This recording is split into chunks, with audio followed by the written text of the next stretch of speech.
je vous propose maintenant, c'est d'évoquer une proposition qui vient de la gauche d'ailleurs, proposition de Fabien Roussel au sujet qui est une façon, on va dire, de lutter contre Éric Zemmour, qui, on le rappelle, a été condamné pour racisme et incitation à la haine. Que dit le candidat du Parti communiste? Il dit qu'il faudrait interdire et rendre inéligibles les candidatures de personnes condamnées pour racisme ou incitation à la haine. C'est bien ça, Fanny Wegscheider? C'est le souhait du candidat communiste. Exactement, et il a annoncé hier sur Radio J son souhait de renforcer une loi, donc cette loi Guesso, le secrétaire national du Parti communiste, qui a notamment fait référence au fait que, je cite, aujourd'hui des juges décident de rendre inéligibles des responsables politiques, des élus qui ont par exemple fait du détournement de fonds. Eh bien, déclare-t-il, moi je proposerais de renforcer la loi Guesso en rendant inéligibles des personnes condamnées pour racisme, pour incitation à la haine raciale, pour discrimination en fonction de sa religion. Il demande plus de sévérité dans ce domaine-là. Fabien Roussel qui clairement a dit qu'il visait carrément, ce sont ses termes, le polémiste Éric Zemmour, déjà condamné donc à plusieurs fois, on le disait,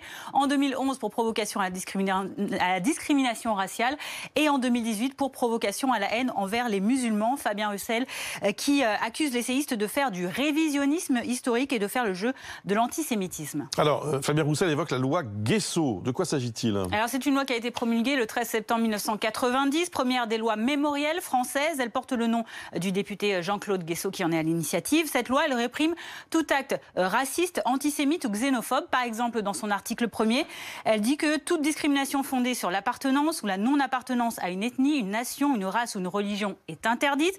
Et elle innove également dans son article 9 en qualifiant de délit toute discrimination de l'existence de crimes contre l'humanité tels que définis dans les statuts du tribunal de Nuremberg. Elle introduit d'ailleurs aussi dans la loi sur la liberté de la presse, loi de 1881, un article dans ce sens. Cette loi Guesso, il faut le dire tout de même, elle est controversée. Ses détracteurs évoquent notamment une possible atteinte à la liberté d'expression. Merci beaucoup Fanny pour toutes ces explications.